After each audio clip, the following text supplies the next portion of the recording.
Hagen. Yeah, nice to meet you guys. I'm sorry, you are? I'm Hagen. Hagen, nice to meet you. Nice to meet you. Hi, Daryl. Nice to meet you. Thumbs up, Daryl Carver. Nice to meet you. Yeah, nice to meet you. I already know you. How you doing, bud? Good to see you. I'm doing well. Good to see you again. Yeah, John. Hey, go Rocket. Nice to meet you. Hi, nice to meet you. Thanks. Nice to meet you too. All set?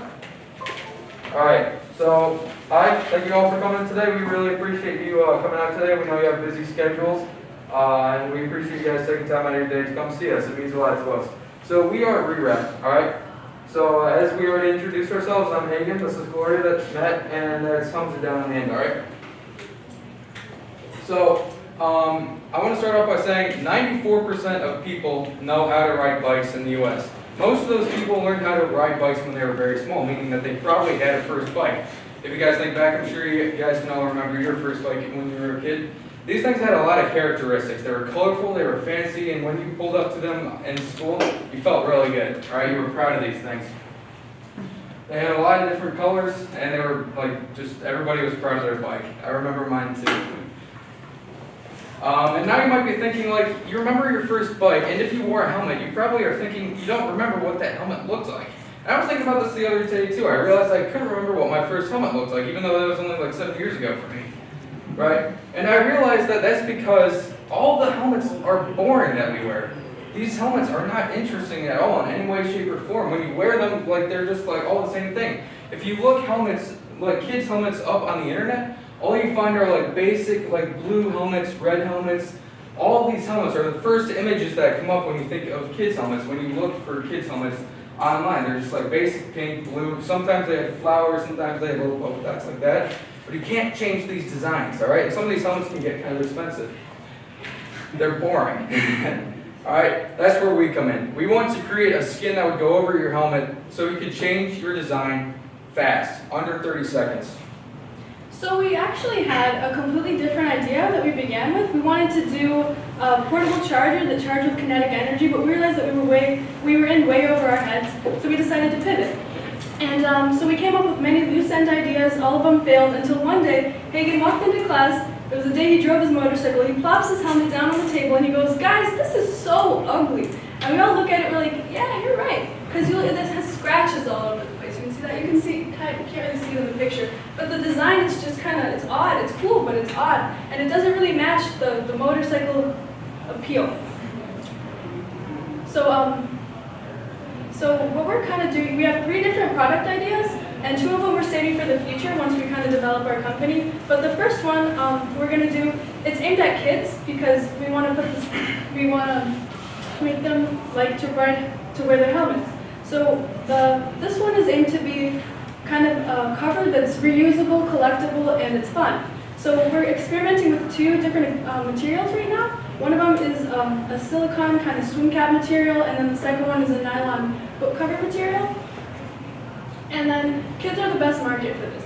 So we really want to target the moms and dads of active kids because we want to make wearing helmets and being safe fun again.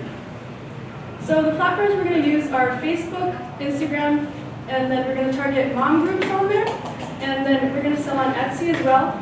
And once we get enough funding, we want to advertise on Facebook and Instagram. And then, so we want to appeal to kids by using themes and colors that they love. So we're going to use characters from Frozen, Minecraft, any other Disney thing, Fortnite, and emoji. And then we also want to go, we're going to reach out to our elementary schools and then see if they want to sell bike helmet covers for school spirit, so that kids can, when they're riding their bikes to school, they can put their helmets on, put the covers on, and show up wearing their spirit wear. And our second product idea, it's a more serious one for motorcycle riders instead of kids. So the first material we're going to use is we kind of put the helmet in. You put the helmet in the bag, in like this bag, and then you take a heat gun or a hair dryer and then kind of melt it on, and then you take a blade and cut over the edges. So it's just like a vinyl car wrap, and then you just cut off the edges and it'll look really sleek. And then we could do that for the motorcycle helmet, or we also have an idea where we could take a sticker and then it's multiple stickers to avoid air gaps, but then we put the stickers on the motorcycle and they can also put it on their helmet to match. And our third product idea, it's aimed at businesses that want to kind of advertise at triathlons and events like that. So it's kind of a less expensive sticker than the motorcycle one. And then they can print their ad onto the cover and then through our company, and then they can hand it out at triathlons, and then the ad would be on the motorcycle. And then, so we actually reached out to this company, Evercover, that was our competitor, but they're going to potentially be our supplier. They're based in Hungary, but they have branches throughout the country, or throughout the planet. And so they're sending us right now a prototype of their products, so we can experiment with that and kind of try to develop our product. And then in the future, we're talking about them being our supplier. So for solutions, we had come up with a few ideas. Our criteria was it needs to be durable and cost efficient. So when we first were brainstorming, we wanted to use a swim cap. A swim cap would fit over the helmet just like a swimmer's head. You'd apply it, it'd change the design temporarily for as long as you have it applied. There's a few problems with that though. Each helmet, they have different holes on it, and the ventilation, it makes the user hot as they're sitting biking in the sun. So that's where we would want to perforate holes into the material to allow for ventilation to make it more of a user, it's more comfortable for the user. So then, as we would apply the holes into the rubber tears very easily. It's not durable, but it is cost efficient, so we needed a new solution where Evercover would provide this. Evercover's solution is it's similar to the book cover. It's a material that is cost efficient and durable and breathable. So it would be aimed at kids with a tradability aspect. So since it's cost efficient, their parents would allow them to trade these designs and get new helmet covers and not feel like they threw their money into a product and completely lost all their revenue or money.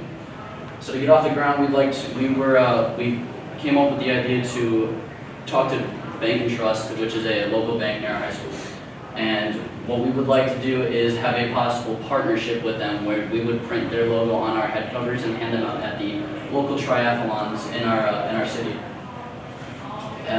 Because there's a couple annual ones, we can either hand 750 out at the first one in spring, fall, winter, whenever it is, because we have a lot of options. We were able to be flexible with when and who we hand these out to.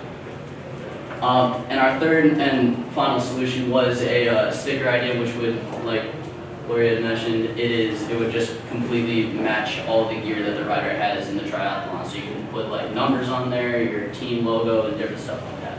The problem is, there's a timestamp on it. Sticker's adhesive kind of peels off in the weather, so that wasn't really our main solution. So for competitors, Amazon is a major competitor. They apply this, on their website they have this cheap and ugly looking helmet cover for $26. Personally, I would never wear this. It's not good looking, and it doesn't really look appealing, and especially $26, I wouldn't want to put my money into that. So our next competitor would be paint, DIY projects, people who have the artistic ability. The problem is not everybody has this, so we want to make it easier for everybody, and we want everybody to be able to change their helmet cover and be able to enjoy that new design and wear a helmet.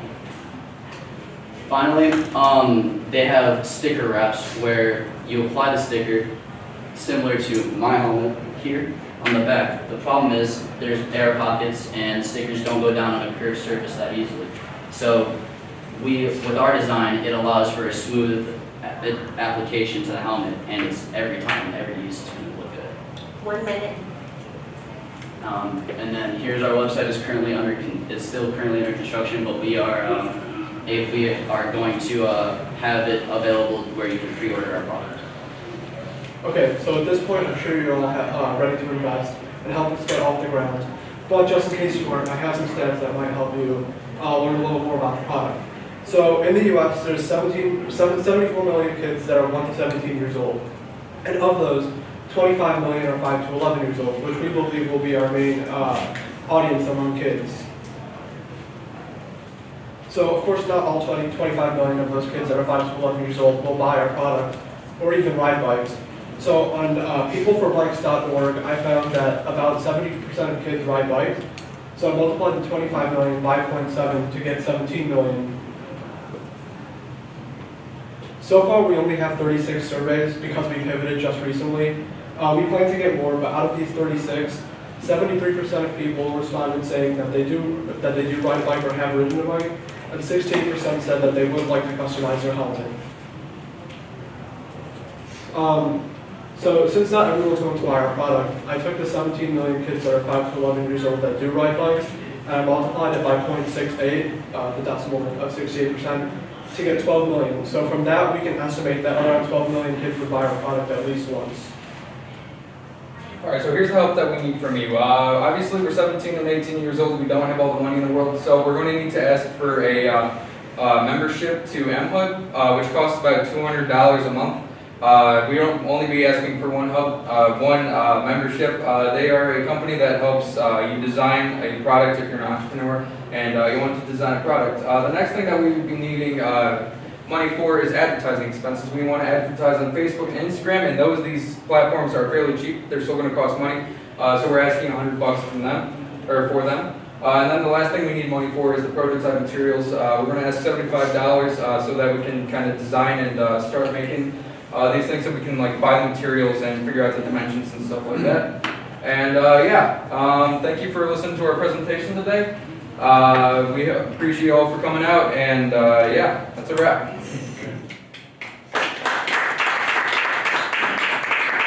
I'm sorry, I missed the amount for the membership thing, so the total seat money you're asking for is? 317. 375, I'm sorry. 375, gotcha, thanks so much.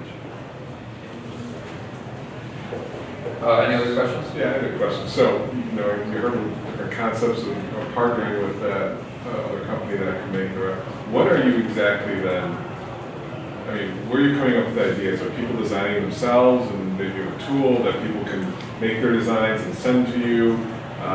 Also, a couple things to think about. You said Disney. You have to be very, very careful about copyrights. These organizations have whole departments. That's all they do is search online for people infringing upon their applicants. So licensing fees. How does somebody create their design? This company already has a way for people to create their own design, so obviously we're going to, that's going to be very helpful to us. Also, another big thing is going to be schools and like big companies advertising on the side of them. What most companies most companies that already have this idea, they usually just put like crazy designs for like young kids on it, which is obviously a big part of what we want to do. But we also want to put like bank and trust on the side of helmets at like triathlons and stuff like that. So we'd have to reach out to them, and we were planning on ordering the covers from them and putting the designs on ourselves using some other resource that answers your question. Guys, I love the energy and the outfits and stuff. I mean, it was really, really cool. It would have been cooler to see, like, prototypes of the product in action. If you could just whip something together, that would have been like a nice extra punch. Also, throughout, I was a little unsure. You talked about a lot of potential product ideas and options. I wasn't quite sure which one you're going to choose, and then if you guys want to be a manufacturer or if you want to be a distributor. We're looking to be a distributor for sure. So if that's the case, 75%-ish of the presentation should be focused on marketing and channel and sales, how to get distribution, if you're going to be a distributor, if that's your value add. But I think it's a very viable idea. I think kids would jump at this if it was really cool designs. Hopefully the licensing was taken care of, to Kevin's point. If you had some big brands, whether they're sports or Disney, maybe your manufacturer's already arranged those licensing arrangements, but I think kids would jump at this. It's a great name. Thank you. Do you have the domain already? We're working on the domain. We have a website up, but the domain, we still have to purchase that too. Okay. So if Great, that is yeah, taken, we great. will hopefully try that. So one of the things, I know we talked about this the other day, but I still think that the identity crisis still exists. I'm not clear on the why yet. I think you're talking a little bit about it's boring, but it's also, there's a pain there of trying to get kids to wear their helmets. Try to solve that the next time we see you. Try to work through that. I Okay. mean, it's a pain to get someone to wear the helmets because they've been wearing them. If it was a lot more fun, then the kids would love to wear them. They'd want to wear their helmets all day. Yeah, I kind of agree, but I also disagree, because I think by, you know, when I was a kid, the helmets were very plain, and now they put nice colors and stuff like that. I think some of that problem's been solved, but now it's like, how do you keep them coming back? You know, they got this great design, change it, refresh it, you know, it's just try to tune that in a little bit. And then the other one was, you did talk about a couple different markets, but one of your first, your first test market models was the triathlon in the bank. Which goes away. But that went away from the whole kid thing. So, you know, you might want to tighten that up as far as be focused on who your target market is out of the gate. And then start, you know, they call it land and expand or, Well, with the triathlon, it would be more, the reason what potential I see in that is, I know that I live downtown, so I see all the people who run past my house every time there's a triathlon. So it's a lot of kids, moms, and there's kids in strollers, there's parents just biking just to be healthy. So if we hand out our covers with our logos on the back and they see that they have their kids, they see that they don't want to wear a helmet during the triathlon maybe, and they put the head cover on them, and then they're less whiny during the. So I think that that's kind of where we were aiming towards the kids aspect of that. Yeah, another thing is, you're probably not supposed to say this during a pitch, but our presentation obviously does need work. Let's not like beat around the bush here. So our organization is definitely going to need some work on how we put it together. Yeah, I mean our presentation of the material wasn't at where it should be, but you got to keep in mind that we pivoted like what 3-4 weeks ago. So yeah, that's why a lot of our stuff isn't as organized as other groups. And I'm not trying to make excuses. no, this is just good feedback for you guys to take and tune it in, and if we see you next time, it'll be fantastic, I'm sure. Appreciate it. Any other questions? One other thing, Amazon, sorry. You mentioned Amazon was a competitor. I'm not so sure Amazon is a competitor. I think whoever that distributor is on Amazon that you found. So you're saying the sub-seller underneath Amazon is more of the competitor? Yeah. Well, Amazon also does provide their own head covers based on the research that I found. So I know that they have their own like series of covers that they do sell, but there is more like direct competitors, I guess, that could be like considered as sellers on the website, yes. Okay. I agree with that though. We do need to like figure out like the competitors as far as like the basic ones themselves, not just the big distributors. But Yeah, maybe what you're seeing on there is the Amazon. Amazon has its own, I forget what they call it, the Amazon product. Basics. Yeah, their own warehouse. Their own product line. That's probably sourced from somewhere though, that's, I agree. Yeah. but I see what you're getting at, which is accurate for you guys, yeah. Good job, guys.